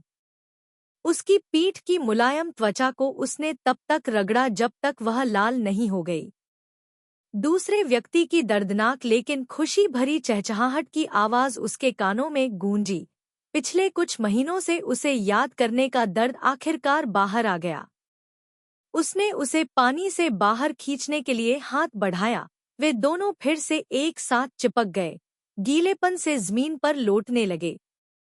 जाने के बाद वेई शाओ ने जियाओ कियाओ को गले लगाया, जो जमीन पर एक गेंद की तरह नरम हो गई थी, और साथ में नहाने चले गए। वह उसकी गोद में बैठ गई, जबकि वेई शाओ टब की दीवार से टिका हुआ था। उसका चेहरा गंभीर था क्योंकि उसने उससे पूछा, पिछली बार जब मैंने तुम्हें एक पत्र भेजा था तो मैंने तुमसे कहा था कि मुझे जल्दी से जवाब देना याद रखना। आप इसे वापस क्यों नहीं भेजते? अध्याय 114। जियाओ कियाओ ने अपना सिर झुकाया, उसकी ओर नहीं देखा। मैं जवाब नहीं देना चाहती, इसलिए मैं इसे नहीं भेजूंगी। वी शाओ ने ठंडी हवा की सांस ली थी। उसने अपना सिर उठाया, उसकी ठुड्डी को पकड़ा, उसका चेहरा पीछे खींचा और उन दोनों को एक दूसरे को देखने दिया। उसने एक पल के लिए उसकी ओर देखा, फिर अचानक अपनी भौहें उठाईं। उसके हाव भाव में अस्पष्ट गर्व का संकेत दिखाई दिया। क्या तुम्हें मेरी बात पर विश्वास नहीं है? क्या तुम्हें लगता है कि सुशी और मैं अब भी पहले की तरह संपर्क में हैं? क्या तुम नाराज हो? जियो कियाओ की भौहें थोड़ी मुड़ी। धप! उसने अपनी ठुड्डी को पकड़े हुए हाथ को झटक दिया। उसके पास से उठ खड़ी हुई और बैरल से बाहर रेंग कर निकली। रैक पर एक सूखा रेशमी तौलिया लटका हुआ था।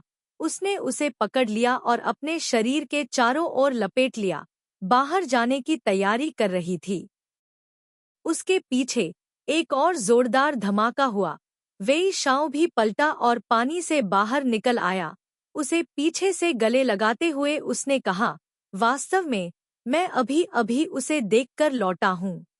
जियाओ कियाओ दंग रह गई, धीरे धीरे अपना सिर घुमाने लगी। उसकी काली पुतलियां ऊपर की ओर देखने लगी। उसकी आंखों में एक चंचल मुस्कान चमकने लगी। जियाओ कियाओ ने अचानक हाथ पीछे खींच लिया, उसके हाथ पर वार करते हुए, तुम अभी अभी लौटे हो और तुम तुरंत उसे देखने चले गए, तो तुम मेरे सामने ऐसा क्यों कह रहे हो? वेई शाओ ने दिल खोलकर हंसा, बेशर्मी से उसे बाथरूम में ले गया। उसे हाथीदांत की चटाई से ढके बिस्तर पर लिटा दिया, उसके दोनों हाथों को कसकर पकड़ लिया। मैं उसे देखने गया था, लेकिन यह वैसा नहीं था जैसा तुम सोच रहे हो। उस तरह का पुराना प्यार जिसे तोड़ना मुश्किल है, या कुछ और। उसके और मेरे बीच पहले कुछ भी नहीं था। अगर था भी तो सब अतीत की बात है। मैं बस उसे कल ही ले जाना चाहता हूँ। क्यू ने संघर्ष करना बंद कर दिया, अपनी आंखें खोलकर दूसरे व्यक्ति को देखा। सच में? उसने अचानक कहा। वेई शाओ को इस समय उसका हैरान परेशान रूप बहुत पसंद आया। उसने उसकी नाक पर चुटकी काटी। वास्तव में यह बस। वह एक पल के लिए झिझका और फिर बोला, यह बस इतना ही है कि उसने कहा, उसकी बीमारी अभी तक ठीक नहीं हुई है। अभी नहीं जा सकते। यार, मैं तुमसे झूठ नहीं बोलना चाहता। शादी से पहले वह अक्सर मेरे घर आती जाती रहती थी और कुछ समय के लिए उसने मेरी देखभाल भी की थी। कोई बात नहीं, अभी भी कुछ भावनाएं हैं। अब जब उसने ऐसा कहा है, चाहे वह सच हो या नहीं, मैं उसे जाने के लिए मजबूर नहीं कर सकता। उसकी अभिव्यक्ति कुछ परेशान थी। ज्यो कियाओ ने एक पल के लिए उसकी ओर देखा। यह बहुत स्पष्ट था कि एक समय था जब उसने मेरी देखभाल भी की थी, जिसका उसने अभी उल्लेख किया था। जब वह केवल 12 वर्ष का था, तब वह घटना घटी थी। सच कहूं तो जब वह लौटा तो सबसे पहला काम उसने सु नगा हुआंग को दूर भेजना था, क्योंकि उसे डर था कि मैं नोटिस कर लूंगा। यह ज्यो कियाओ को आश्चर्यचकित करने के लिए पर्याप्त था। ठीक है, मुझे पता है। मैंने तुम्हें उसे तुरंत भगाने के लिए नहीं कहा था, उसने उदारता से कहा। वेई शाओ ने राहत की सांस ली, धीरे से उसके जबड़े पर चुटकी ली। गुस्सा नहीं, ज्यो कियाओ ने अपनी नाक सिकोड़ी। मैं कब कभी नाराज हुई? वेई शाओ ने उसका मजाक उड़ाते हुए हंसा। तुमने कहा था कि तुम नाराज नहीं थी। यहाँ तक कि जुआन नियांग को भी मेरे लिए दिल का दर्द महसूस हुआ, लेकिन न केवल उसे दिल का दर्द महसूस नहीं हुआ, बल्कि उसके पास मेरे पत्र का जवाब देने की जहमत भी नहीं उठाने की हिम्मत थी। ज्यो कियाओ अपने होश में आने से पहले एक पल के लिए स्तब्ध रह गई। अचानक उसने अपनी आंखें चौड़ी खोली। तुम बाहर से सुन रहे थे? वेई शाओ ने नाक भौं सिकोड़ी। उसका चेहरा गंभीर था, जैसे उसने कहा, बकवास, मुझे सुनने की क्या जरूरत होगी? ज्यो कियाओ ने अपनी मुट्ठी बंद की और उसके कंधे पर मुक्का मारा, लेकिन वेई शाओ ने उसे पकड़ लिया और उसके सिर को नीचे दबा दिया। उसे पलट दिया और उसे नीचे दबाते हुए धीरे से बुदबुदाया, जुआन नियांग ने तुमसे कहा था कि मुझे अंदर खींचो। मैंने भी सुना है कि तुम सहमत हो। तुम क्या करने जा रही हो? ज्यो कियाओ शर्मिंदगी से लाल हो गई। जब उसने अपनी आंखें बंद की और अपना सिर हिलाया, तो वी शाओ ने उसे एक भावुक चुंबन दिया। वी शाओ को किसी महिला को छुए हुए कई महीने हो गए थे। अब जब वह विजयी होकर लौटा था, तो उसके शरीर में आग ज्वालामुखी की तरह फटने वाली थी। पहली बार तो वह बाथरूम में था, इस बार उसने उसे जबरदस्ती बिस्तर पर लिटा दिया। वह उसे इतनी आसानी से कैसे छोड़ सकता था? रात इतनी गहरी थी कि जियाओ कियाओ के साथ वह तब तक खेलता रहा जब तक वह थक नहीं गई। अंत में वह खुद को रोक नहीं पाई और रो पड़ी। वी शाओ को सबसे ज्यादा अच्छा लगा जब वह इस तरह थी। वह इतना उत्साहित था कि वह खुद को रोक नहीं सका और उसने संभोग समाप्त कर दिया। जियाओ कियाओ बहुत थक गई थी, लेकिन सो नहीं पा रही थी। एक विचार था जो उसके दिल में घूम रहा था। अब जब सब शांत हो गया था, तो वह विचार उसके गले में अटक गया था। उसने पहले कभी इस तरह से पूछना नहीं चाहा था। उसने चुपचाप अपनी आंखें खोलीं और अपने बगल में वी शाओ को देखा। उसने अपनी आंखें बंद कर ली थी, लेकिन ऐसा लग रहा था कि वह अभी भी सोया नहीं था। शायद उसे लगा कि ट्यू क्यू चुपके से उसे देख रही थी। भले ही उसने अपनी आंखें नहीं खोली थी, उसके होंठों का कोना अभी भी थोड़ा उठा हुआ था। उसने उसे दुलार किया और धीमी आवाज में पूछा, क्या तुम रोई नहीं थी और चाहती थी कि मैं तुम्हें जाने दूं? अभी भी नींद नहीं आई? जियाओ कियाओ ने हिम्मत जुटाई और उससे पूछा, पति, क्या मैं आपसे कुछ पूछ सकती हूँ? हमारे घर में 9 पैनल वाले ताले से बंद उस लकड़ी के बक्से में क्या है? वी शाओ का हाथ, जो उसकी नरम और गर्म त्वचा को सहला रहा था, अचानक रुक गया। उसने धीरे से अपनी आंखें खोलीं और उसकी आंखों से मिलाईं। पहले तो उसकी आंखों में अभी भी प्यार करने के बाद एक धुंधलापन था, लेकिन थोड़ी देर तक उसे देखने के बाद वह धुंधलापन धीरे धीरे गायब हो गया और वह बहुत अधिक सतर्क हो गया। क्या तुमने नहीं कहा था कि तुम थक गए थे? यह क्यों पूछा? चलो सो जाओ। उसने ट्यू क्यू को गले लगाया और फिर से अपनी आंखें बंद कर ली और कुछ हद तक औपचारिकता से उत्तर दिया। ट्यू क्यू अभी भी उसे गौर से देख रहा था। अगर पति नहीं कहता है, तो मैं अनुमान लगाऊंगा, उसने धीरे से कहा। मैंने पहले सोचा था कि बक्से में टो परिवार से संबंधित कोई टोकन है, लेकिन फिर मुझे पता चला कि यह सच नहीं था। अब मुझे और भी यकीन हो गया है कि टोकरी में रखी चीजों का उससे कोई लेना देना नहीं है। अगर इसका सू परिवार से कोई लेना देना नहीं होता, तो पिछली बार जब मैंने गलती से इसे छुआ था, तो मेरे पति बहुत नाराज होते, मुझे लगता है, शायद। वह रुक गई। वेई शाओ ने धीरे से अपनी आंखें खोलीं और उसकी ओर देखा। यह मेरे पिता द्वारा छोड़े गए कुछ अवशेष हैं। उससे कहो, क्या अब तुम सो सकती हो? उसकी आवाज थोड़ी ठंडी लग रही थी। उसने उस बक्से को हमेशा सबसे प्रमुख स्थान पर रखा था, ताकि वह हर मिनट और हर सेकंड खुद को याद दिला सके कि उस वर्ष उसके माता पिता की मृत्यु को न भूले और उस व्यक्ति को मारने के लिए मजबूत बने, अन्यथा वह उस व्यक्ति द्वारा मारा जाएगा। 9 महलों को बंद करने की घटना के बाद वेई शाओ ने ट्रे रख दी। आज रात वह मूल रूप से अच्छे मूड में था। पश्चिम को जीतने की जो योजना पहले बनाई गई थी, वह तय समय से पहले पूरी हो गई थी। उसने दुनिया को जीतने की अपनी योजना में एक और बड़ा कदम उठाया। पिछले कुछ दिनों से उसे परेशान करने के लिए सू शी जिन यांग के पास गई थी। यह खबर आसानी से सुलझ गई थी क्योंकि जियो कियाओ समझ गई थी। वह जिस महिला से प्यार करता था, वह उसके साथ घुलमिल रही थी और एक संतोषजनक प्रेम संबंध समाप्त करने के बाद उसका पूरा शरीर अचानक सहज हो गया। सब कुछ वी शाओ को उत्साहित महसूस करा रहा था।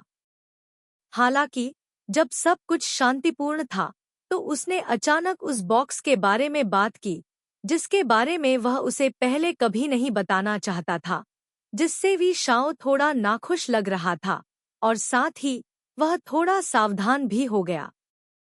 उसे लग रहा था कि वह उससे एक अनुरोध बताने के लिए इस अवसर का लाभ उठाना चाहती थी। उसने उसे घूर कर देखा। उसकी आंखों में अकथनीय नाखुशी चमक रही थी। निश्चित रूप से, जैसा कि उसने अनुमान लगाया था, उसने पहले गलत समझा था। यह सु नगा हुआंग की वजह से नहीं था, बल्कि उस बॉक्स में उसकी युवावस्था के सबसे दयनीय दौर से संबंधित चीजें थीं, जिसकी वजह से उसने पहले इतनी तीखी प्रतिक्रिया व्यक्त की थी। जब उसने उसे छुआ, टियो कियू ने उसे इस तरह से देखते हुए देखा। उसकी अभिव्यक्ति थोड़ी सतर्क लग रही थी। उसने एक नरम सांस ली, अपनी उंगली को उसकी पलकों को छूने के लिए उठाया। उसने कहा, फिर मैं बहुत सुरक्षित महसूस करती हूँ। मैं अपने पति से यह बात छिपाने की हिम्मत नहीं जुटा पा रही हूँ। पहले मुझे लगता था कि बक्से में टोनू का सामान है। मेरे पति ने मुझे उसे छूने नहीं दिया। मेरी उसे छूने की हिम्मत नहीं हुई। मेरे पति मुझ पर बहुत क्रोधित थे। मेरा भी दिल टूट गया। पता चला कि मैंने गलत समझा था। अगर यह हिजड़े का अवशेष है, तो चाहे पति मुझे कितना भी डांटे, यह सब मेरी गलती है। वह धीरे धीरे उसके करीब पहुंची, अपने होंठ उसके होठों से सटा दिए, उनके माथे एक दूसरे से छू गए। उसने धीरे से कहा, कुछ ऐसा है जो मेरे पति को अभी भी नहीं पता है। वास्तव में, मैं तो थी कि बहुत प्रशंसा करती हूँ, जो अपनी युवावस्था के कठिन समय में अपने पति के साथ खड़ी रही। मेरे दादा ने वाचा को तोड़ दिया और मेरे पति के माता पिता को युद्ध में मरवा दिया। जब मेरे पति इतने बुरी तरह घायल हुए, तब मैं सिर्फ 3 या 4 साल की बच्ची थी जो कुछ भी नहीं समझती थी। मैं उस समय अपने पति के दर्द को कैसे महसूस कर सकती थी? सौभाग्य से भगवान की आंखें हैं। अब मेरे पति मेरे बगल में सोते हैं। अगर वह उस साल अपने पति के दिल में दर्द को कम कर सकती थी, तो मैं कुछ भी करने को तैयार था। वी शाओ ने अपने चारों ओर जो सुरक्षा की परत बनाई थी, जैसे ही जियो कियाओ उसके माथे पर झुकी और उन शब्दों को कहा, परत दर परत धीरे धीरे पिघल गई। उसका दिल एक बार फिर नरम हो गया। उसने उसे कसकर गले लगाया और उसे जोश से चूमा। उसकी सांसें फिर से तेज हो गईं। वी शाओ ने दूसरी बार उसके शरीर को अपने कब्जे में ले लिया। अगले दिन वी शाओ और जियोकियाओ जागने से पहले दोपहर तक सोए रहे। सारा दिन एक दूसरे का साथ छोड़े बिना कमरे में पड़े रहना। ऐसा कहा जाता है कि पिछले आधे साल में ऐसा लगता है कि ट्यूक्यू ने कभी सरकारी कार्यालय के मुख्य द्वार को नहीं छोड़ा है। वह आमतौर पर घर पर रहकर शास्त्रों की नकल करती है, आधे दिन तक नकल करती है और पहले ही कई सेट पूरे कर चुकी है। वेई शाओ का दिल फिर से टूट गया। अगले दिन उसने उसे बाहर ले जाने, टाइग्यो तान डोंग में घूमने और घूमने के लिए घोड़े पर सवार होने की योजना बनाई। शाम को लौटते हुए दरबान ने बताया कि आज सुबह ड्यूक जुओ फेंगयी की पत्नी यहाँ आई थी और मार्क्विस को अपने पास बुलाकर बात करने के लिए कहा था। वह कुछ बात करना चाहती थी। यह सुनकर कि मार्क्विस जून और उनकी पत्नी बाहर गए हैं, मैडम चली गई।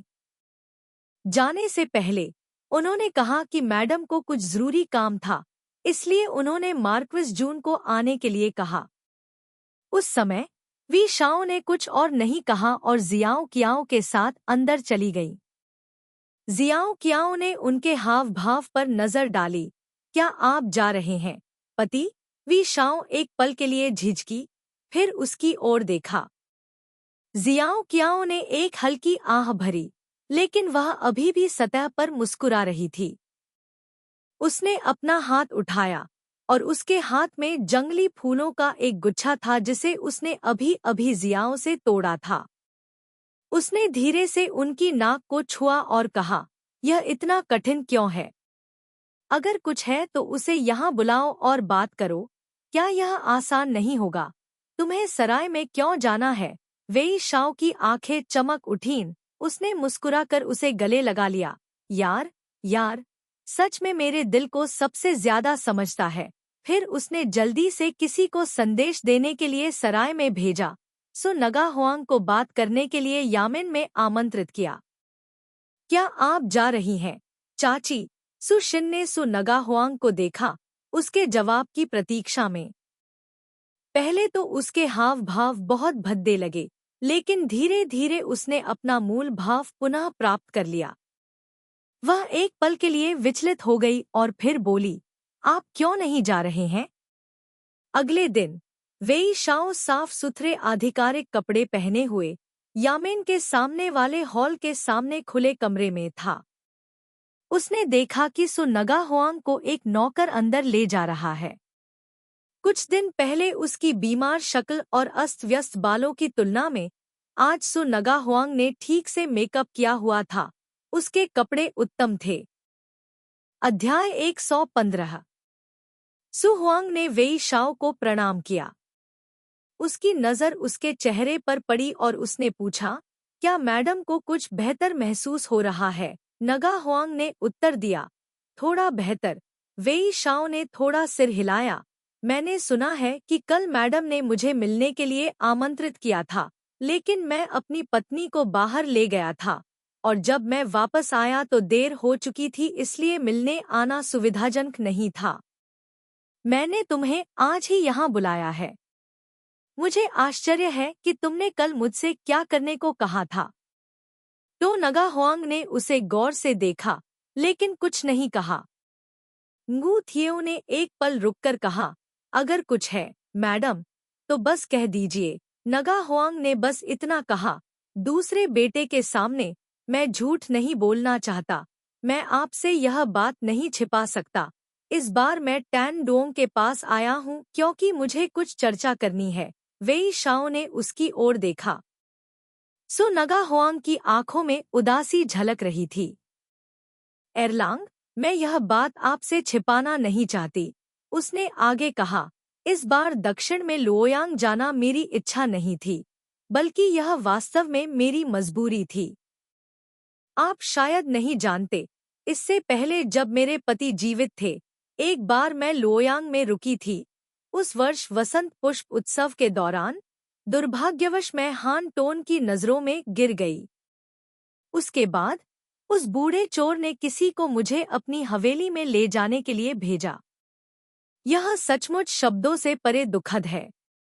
अपनी बेगुनाही सुनिश्चित करने के लिए मैं केवल आधा सहमत और आधा इनकार कर सकता हूँ। फिर जब डाकू युआन जिया लियू जिया के साथ लड़ाई में व्यस्त था, मैंने लोयांग से भागने और झोंगशान देश लौटने का अवसर लिया। उसकी भौहें थोड़ी सी सिकुड़ गईं। पिछले साल लोकली सम्मेलन के बाद मैंगो डुओंग से लू नम मूल रूप से अपने जीवन के बाकी समय लूनू में रहने की योजना बनाई। अप्रत्याशित रूप से उस बूढ़े चोर हान टोन ने अभी भी पहले की तरह मेरे प्रति अपने विश्वासघाती दिल को नहीं रोका है। कई बार गुप्त रूप से किसी को भेजकर मुझे मिलने के लिए लुओयांग बुलाया। मैं अब भी उदासीन था, लेकिन पिछले महीने उस बूढ़े चोर ने युवा सम्राट के नाम का उपयोग करते हुए एक और संदेश भेजा, जिसमें मुझे तुरंत वहां से चले जाने को कहा गया। चाहे मेरा परिवार कितना भी नाराज क्यों न हो, मैं सम्राट के आदेशों की अवहेलना करने का साहस नहीं कर सकता। उस बूढ़े चोर हान टोन ने दरबार को नियंत्रित करने के लिए अपनी शक्ति पर भरोसा किया। दुनिया क्रोधित थी और उसका उपहास करती थी। मैं उसे खुद को अपमानित करने की अनुमति कैसे दे सकता था? लेकिन शाही आदेश दे दिया गया है, मैं क्या कर सकता हूँ? मेरे हृदय में असहनीय पीड़ा है, न केवल अनिच्छा बल्कि अधिक आक्रोश भी। महीने की शुरुआत में दक्षिण की ओर आधे रास्ते में मेरी पुरानी बीमारी फिर से उभर आई। मेरा पूरा शरीर दर्द कर रहा था। दुनिया इतनी विशाल है, लेकिन रहने के लिए कोई जगह नहीं है। यह सही है। यह शाही आदेश है जो मुझे लुओयांग जाने के लिए कह रहा है, जिसे उस बूढ़े चोर ने पिछले महीने भेजा था। नगा होआंग को होआंग बाख की एक किताब भेंट की जिस पर महान जेड सील छपी हुई थी। ngू थियू ने उस पर नजर डाली। उसका चेहरा गुस्से से भरा हुआ था। बूढ़ा चोर हान टोन लोगों को मजबूर करने की हिम्मत करता है। टोनगा हुआंग ने उसे बहुत देर तक देखा। मैं इतना बदकिस्मत होने के लिए केवल अपने भाग्य को दोषी मानता हूँ कि बुरे लोग मुझे इस हद तक चाहते हैं। हान टोन ने राजा के आदेश का इस्तेमाल करके मुझे मजबूर किया। अब बात यहाँ तक आ पहुँची है, इसलिए मेरे पास अपने भाग्य को स्वीकार करने के अलावा कोई विकल्प नहीं है। तान डोंग से गुजरते हुए मैंने सुना कि न्ही लांग भी यहीं तैनात है। अपनी युवावस्था के बारे में सोचते हुए मैं बहुत भावुक हो गया। थोड़ी देर बाद मैं यहाँ मुड़ा। वेई शाओ खड़ा हुआ, दक्षिण गेट की ओर चला गया। एक पल के लिए रुका, पीछे मुड़ा और कहा, मुझे पता है मैडम, कृपया झोंगशान देश वापस जाए। हान टोन ने राजा के फरमान में जालसाजी की है। महोदया, आपको उस पर ध्यान देने की जरूरत नहीं है, मैं यहाँ हूँ। सु नगा हुआंग आभारी दिखीं। वह भी वेई शाओ को सलाम करने के लिए खड़ी हुईं। जब उन्होंने अपना सिर उठाया तो उनकी आंखें आंसुओं से भर गईं। उन्होंने अपना सिर हिलाया और कहा, मार्क्विस पुरानी दोस्ती को याद करता है, अब भी आप मेरी रक्षा करते हैं। मैं वास्तव में आंसुओं से भर गई हूँ। लेकिन मुझे पता है कि अब दूसरे बेटे की शादी हो चुकी है। अगर मेरी वजह से हान टोन के साथ कोई विवाद होता है तो यह बहुत असुविधाजनक होगा। इसके अलावा उस वर्ष मैं दूसरे बेटे की उपपत्नी थी। अब मैं आपसे सुरक्षा मांगने का मुंह कैसे दिखा सकती थी? यह वह उद्देश्य नहीं है जिसके लिए मैं टैन डोंग आया हूँ। वह एक क्षण के लिए रुकी, वेई शाओ को देखते हुए देखा, फिर बोली, एरलांग, तुम्हें पता है, जिस वर्ष मेरा जन्म अच्छे भाग्य के साथ हुआ था, एक भिक्षु जिसे ज्ञान प्राप्त हुआ था, ने कहा था कि मेरा भाग्य महान है। मेरा परिवार अभी भी आप पर पूरे दिल से विश्वास करता है, इसलिए मैं भी आपकी बातें सुनता हूँ। जब मैं युवा था और मुझे ज्यादा अनुभव नहीं था, तो मैं सिर्फ विश्वास करता था और अंधा हो गया था। इसलिए मैंने सारा प्यार त्याग दिया और लियू ली से शादी कर ली। 10 वर्षों तक इधर उधर भटकना, आज इस बिंदु तक पहुंचना, मुझे मेरे सपने से जगाने के लिए पर्याप्त है। लेकिन बाद में पता चलता है कि यह सब मेरे खुद से किया गया एक झूठ था। एक महिला के रूप में जन्म लेने के कारण मैं खुद पर नियंत्रण नहीं रख सकती। अब हान टोन मुझे लोयांग जाने के लिए मजबूर कर रहा है, इसलिए मेरे पास ऐसा करने के अलावा कोई विकल्प नहीं है। उसका चेहरा दृढ़ निश्चयी लग रहा था। बूढ़े चोर हान टोन ने अपनी ताकत दिखाने का नाटक किया। भले ही यह सिर्फ दिखावा था, फिर भी वह दुनिया के जागीरदारों से अपने आदेश का पालन करवा सकता था। वह पहले से ही उससे सावधान था, लेकिन अब दूसरे बेटे ने पश्चिम की विजय में बड़ी जीत हासिल कर ली थी। हान टोन उसे कैसे मजबूत होने दे सकता था? निश्चय ही वह तुम्हें रोकने के लिए 1000 तरीके सोचेगा। आगे चलकर वह अवश्य ही उसका महान शत्रु बन जाएगा। अतीत में मैं आप पर भरोसा कर सकता था, लेकिन अब मेरे पास लोयांग शहर में घुसकर डाकू की पहचान लेने के अलावा कोई विकल्प नहीं है। मैं आपको समाचार भेजने के लिए एरलांग की आंख और कान बनने को तैयार हूँ। अगर मौका मिला तो मैं हान टोन को भी खत्म कर सकता हूँ। यह उस साल आपको निराश करने के लिए एक संतोषजनक जवाब माना जा सकता है। भविष्य में मुझे उम्मीद है कि एरलैंग मेरे परिवार की देखभाल कर सकेगा। भले ही वह मर जाए, मुझे कोई अफसोस नहीं है। उसकी आंखों से आंसू की 2 धारें गिरी।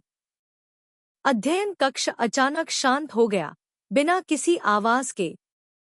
वेई शाओ एक पल के लिए चुप हो गया, फिर धीरे से बोला, सुशी, पिछला मामला वैसा ही था जैसा तुमने कहा था, क्योंकि मैं छोटा था और मुझे ज्यादा अनुभव नहीं था। मैंने पहले ही यह सब छोड़ दिया है। अब तुम्हें इसे अपने दिल में रखने की जरूरत नहीं है। जल्दी या बाद में मुझे हान टोन के साथ लड़ाई करनी होगी। यह दुनिया के पुरुषों के लिए एक मामला है, मेरा अपना निर्णय है। मुझे डाकुओं की सेवा करने के लिए आपको बलिदान करने की आवश्यकता नहीं है। लू नो के बारे में चिंता मत करो, मैं तुम्हारी रक्षा के लिए यहाँ हूँ। गा हुआंग ने नगु थियू को ध्यान से देखा। उसका चेहरा भावनाओं से भरा हुआ था। उसने रोते हुए जवाब दिया, तब मुझे बेशर्मी से मार्क्विस का पक्ष स्वीकार करना होगा। यदि मैं इस जन्म में आपका उपकार नहीं चुका सका तो अगले जन्म में मुझे अवश्य ही आपके साथ रहने के लिए बाध्य होना पड़ेगा। ऐसा कहकर वह उसे धन्यवाद देने के लिए घुटनों के बल बैठ गई। उसके चेहरे पर आंसू बह रहे थे। वेई शाओ ने जल्दी से कहा, मैडम, ऐसा होने की कोई जरूरत नहीं है। उठना। सु नगा हुआंग की पलकें हल्की सी फड़की। वह धीरे से खड़ी हुई और आगे बोली, एरलांग, मैं जानती हूँ कि तुम पूरे साल सेना में बाहर रहते हो। तुम अपनी बहन के साथ बहुत कम समय बिताते हो और दूरी बहुत ज्यादा है। अब मिलना आसान नहीं है। मैं अब आपको और परेशान नहीं कर सकता। मैं पहले घर जाऊंगा। कल झोंगशान के लिए प्रस्थान होगा। वेई शाओ ने उसकी ठोड़ी को सहलाया। मैडम, आपकी यात्रा सुखद हो। बोलने के बाद उसने अतिथि को विदा करने के लिए किसी को बुलाया। सु नगा हुआंग ने अपने चेहरे से आंसू पोंछे। एक पल के लिए वेई शाओ को देखा, फिर कमरे से बाहर चली गई। वेई शाओ ने उसे धीरे धीरे पीछे हटते हुए देखा, एक लंबी आह भरी जो उसके सीने में दबी हुई थी। वह जियाओ कियाओ को खोजने जा रहा था जब एक नौकर जल्दी से भागा और उसने रिपोर्ट की। जून हो को रिपोर्ट करते हुए, जब लेफ्ट फेंग यी गोंग की पत्नी बाहर गई और गाड़ी में चढ़ने वाली थी, तो उसे अचानक चक्कर आया, इतना कि वह फिसल गई और गाड़ी से गिर गई, बेहोश हो गई। सु नगा हुआंग का गिरना हल्का नहीं था। न केवल वह बेहोश हो गई, बल्कि उसके माथे पर एक खरोंच भी थी, जिससे बहुत खून बह रहा था। जब जियाओ कियाओ ने खबर सुनी, तो वेई शाओ ने पहले ही किसी को सु नगा हुआंग का इंतजाम करने का आदेश दे दिया था और तुरंत किसी को डॉक्टर को बुलाने के लिए भेज दिया था। डॉक्टर भी बीमारी का पता नहीं लगा पाए। तो नगा हुआंग का पीछा करने वाली नौकरानी के अनुसार उसे सिरदर्द था, इसलिए यह संभवतः बीमारी के फिर से उभरने और ऊंचाई से गिरने के कारण हुआ होगा, जिसके कारण वह कोमा में चली गई। घाव पर पट्टी बांधने के बाद उन्होंने रक्त परिसंचरण को बढ़ावा देने और रक्त ठहराव को खत्म करने के लिए कुछ दवाएं निर्धारित की। अंधेरा होने तक सु नगा हुआंग धीरे धीरे जाग उठीं। चूंकि उनका शरीर थका हुआ था और उनके माथे पर चोट लगी थी, इसलिए वह स्वाभाविक रूप से वहां से नहीं जा सकती थी। इसलिए उन्हें उस रात वहां रुकना पड़ा। वह वहां 3 दिनों तक रहीं। उस दिन उसके माथे पर लगा छोटा सा घाव पहले से ही ठीक हो चुका था। वह जमीन से नीचे उतरने में सक्षम थी। नौकरानी ने उसे ट्यूक्यू को खोजने में मदद की और उसे धन्यवाद दिया और उससे कहा कि वह अब और न रुके और उसे परेशान न करे। उसने वापस अस्पताल में जाकर ठीक होने की अनुमति मांगी। पहले मुझे डर था कि मेरी बहन गलतफहमी में होगी, इसलिए मैंने कभी भी हान टोन द्वारा मुझे दक्षिण जाने के लिए मजबूर करने की बात नहीं कही। मैं मूल रूप से नहीं चाहता था कि ट्रोंगलैन मेरे कारण हान टोन के खिलाफ हो जाए, लेकिन ट्रोंगलैन ने कहा कि वह मेरी रक्षा करना चाहता है। चाहे मैंने उसे कितना भी मनाने की कोशिश की, वह नहीं बदला। वह बचपन से ही ऐसा ही रहा है। मैं कुछ नहीं कर सकता था, इसलिए मुझे ट्रोंगलैन की व्यवस्था का पालन करना पड़ा। अब जब ट्रोंगलैन यहाँ नहीं है, तो मैं आपसे कुछ पूछना चाहता हूँ। कृपया मेरी ओर से ट्रोंगलैन को सलाह दे, मेरी वजह से हान टोन के खिलाफ न जाए। यदि इसके कारण संघर्ष उत्पन्न होता है, तो मेरे हृदय में शांति कैसे हो सकती है? सु नगा हुआंग को एक नौकरानी ने सहारा दिया। हालांकि उसका चेहरा बर्फ की तरह पीला था, लेकिन उसकी आंखें असामान्य रूप से चमकीली थी। उसे हर शब्द बोलने में कठिनाई हो रही थी। ट्यूक्यू ने किसी को उसे बाहर ले जाने का आदेश दिया। जैसे ही सु नगा हुआंग चली गई, जुआन नुओंग इतनी क्रोधित हुई कि उसके हाथ कांपने लगे। उसने अपने दांत पीसते हुए कहा, क्या आप देख रही हैं, लेडी? जाने से पहले उन्होंने कहा कि क्या यह महारानी के लिए परेशानी खड़ी करने जैसा नहीं है? ऐसा लगा जैसे ट्यूक्यू ने सुना ही नहीं। उसने बस पूछा, बूढ़ी महिला की ओर से अभी भी कोई प्रतिक्रिया नहीं आई है। आधे महीने से भी ज्यादा समय पहले, जब सु नगा हुआंग जिनयांग में सराय में पहुंचे ही थे, वेई शाओ अभी तक वापस नहीं आए थे। इसलिए जियाओ कियाओ को मैडम जू को एक पत्र भेजना पड़ा। इसे जियासी को सौंपना पड़ा। उसे निर्देश देना पड़ा कि वह किसी को मैडम जू को व्यक्तिगत रूप से पत्र देने के लिए भेजे। अब तक जल्द ही एक उत्तर आ जाना चाहिए। जुआन नियांग दंग रह गया। मुझे जनरल जिया को खोजने और पूछने दो। 3 दिन बाद जुआन नियांग ने जल्दी से जियाओ कियाओ को ढूंढा और उसे वह पत्र दिया जिसका वह इंतजार कर रही थी। जियाओ कियाओ ने जुआन नियांग और नौकरानियों को बाहर जाने के लिए कहा और उसने अकेले ही बॉक्स में रेशम की किताब खोली। इसे पढ़ने के बाद जियाओ कियाओ एक पल के लिए दंग रह गई, फिर धीरे धीरे सांस छोड़ते हुए। सबसे पहले वेई शाओ ने अभी भी कुछ दिनों के खाली समय का फायदा उठाने में कामयाबी हासिल की थी, लेकिन पिछले 2 दिनों में गोंगसन यांग और अन्य लोग धीरे धीरे जिन यांग के पास लौट आए थे और वह फिर से व्यस्त होने लगा था। आज जैसे ही उजाला हुआ, उसे शहर के बाहर शिविर में जाना पड़ा और अंधेरा होने पर ही घर लौटना पड़ा। जियो कियाओ ने वी शाओ को उसके कपड़े उतारने में मदद की।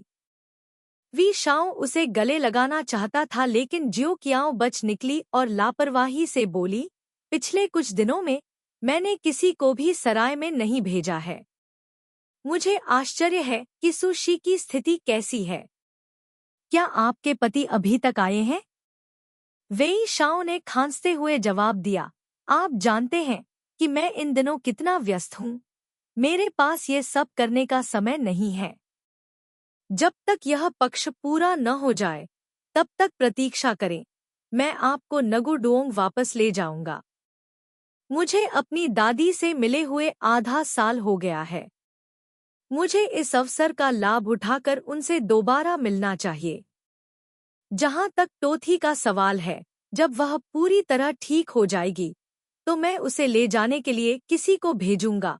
क्यू क्यू ने उसकी ओर देखा और मुस्कुराई। पानी तैयार है, पति, जाओ स्नान करो। बोलना समाप्त करके वह मुड़ा और चला गया।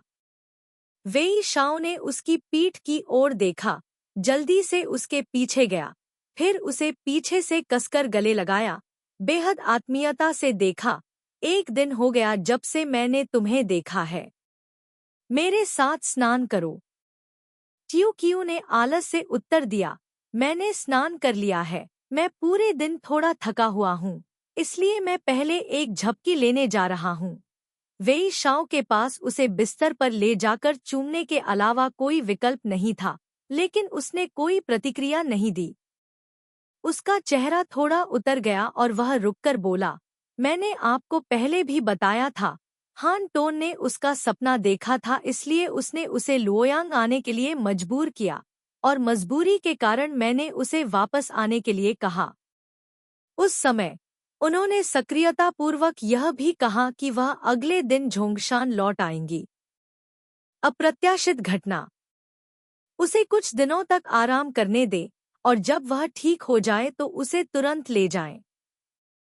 तुम शांत क्यों नहीं हो जाते? ट्यू क्यू ने अपनी आंखें बंद कर ली और जवाब दिया, मैंने सिर्फ इतना कहा कि मैं थक गई हूँ। मैंने इसके अलावा कुछ नहीं कहा। उसके पति और वह पुराने मित्र हैं, उसके अपने इंतजाम हैं। मुझे अपने पति पर विश्वास है। वेई शाओ ने उसे गौर से देखा, क्या तुम नाराज हो? क्यू क्यू ने पहले की तरह अपनी आंखें बंद कर ली। नहीं, वह नाराज है, पास नहीं है। यह स्पष्ट है कि वह नाराज है। त्यू क्यू ने धीरे से अपनी आंखें खोलीं। वेई थ्यू की आंखों का सामना करते हुए जो उसे नीचे देख रही थी। अगर पति को लगता है कि मुझे गुस्सा होना चाहिए, तो यह मेरी गलती है कि मैं गुस्सा नहीं हूँ। वेई शाओ की भौहें सिकुड़ गईं। उसने एक पल के लिए उसकी ओर देखा, फिर धीरे से जाने दिया। अचानक उसने कहा, यार, अब सुशी मुझ पर भरोसा करना चाहती है। मैं एक अज्ञानी व्यक्ति नहीं हूँ। पिछले साल दादी के जन्मदिन पर उन्होंने किसी को मेरे पास संदेश भेजने के लिए भेजा था, लेकिन मुझे उस समय वह संदेश नहीं मिला। उस समय मैंने उससे कुछ समय पहले ही शादी की थी। हमारा रिश्ता ठंडा था, लेकिन मैं उससे कोई संबंध नहीं रखना चाहता था। अब तो बिल्कुल नहीं। क्यू क्यू दंग रह गया। उन्होंने कहा, उसने मुझसे जो कहा, चाहे वह सच हो या झूठ, वह अप्रासंगिक है। मैं इसकी जांच नहीं करना चाहता। मैं केवल इतना जानता हूँ कि अब उसका कोई पति नहीं है। वह मुझसे इतनी बार इसलिए संपर्क करती है क्योंकि वह मुझ पर निर्भर रहना चाहती है। अगर मैंने उससे शादी नहीं की होती तो मैं पुराने दिनों की यादों के लिए उसे अपने साथ ले लेता। लेकिन अब मैं उससे शादी कर चुका हूँ। इसके अलावा उसे ईर्ष्या सबसे ज्यादा पसंद है। मेरी हिम्मत कैसे हुई कि मैं उससे उलझ जाऊं और उसे और परेशान करूं? आज मैंने ऐसा करने का निर्णय उस दोस्ती के कारण लिया जो हमारी युवावस्था में थी, और कुछ नहीं। कृपया थोड़ा और धैर्य रखें। जब वह ठीक हो जाएगी और जाने के लिए तैयार हो जाएगी, तो मैं उसे तुरंत झोंगशान देश वापस ले जाने के लिए किसी को भेजूंगा। क्यू क्यू और उसने नजरें मिलाईं। उसने मुंह बनाया और धीरे से कहा, मैं ईर्ष्यालु व्यक्ति नहीं हूँ। ठीक है, यह पति है जिसने उसके साथ गलत किया। मैन सबसे उदार है। वेई शाओ ने हल्के से मुस्कुराकर अपनी नाक पर चुटकी ली। क्या तुम अभी भी थकी हुई हो? क्यू क्यू ने अपने होंठ काटे। अभी भी थकी हुई हूँ। वेई शाओ ने उसे अपने पास खींचा, तो अपने पति से मदद ले, ताकि आप थके नहीं। क्यू क्यू ने जल्दी से बात टाल दी और आगे कहा, पति, एक बात है जो मैंने आपको पहले नहीं बताई है। आज मुझे अपनी दादी का पत्र मिला, जिसमें उन्होंने बताया था कि पिछले साल कैसे मुझे कोई नुकसान पहुंचने वाला था, इसलिए मुझे यह बात याद आ गई। लेकिन मुझे नहीं पता कि मुझे यह कहना चाहिए या नहीं। वेई शाओ का चेहरा उसकी गर्दन में दबा हुआ था, उसकी मुलायम सफेद गर्दन को चूम रहा था जिसे अभी अभी नहलाया गया था। वह रुका और अपना सिर उठाया। क्या बात है? पिछले साल मेरी दादी के साथ कुछ हुआ था। किसी ने सु शिनकुली परिवार की श्रीमती हुओंग हाउ के साथ संबंध बनाते हुए देखा था। क्यू क्यू ने वेई थियू को देखा और कहा,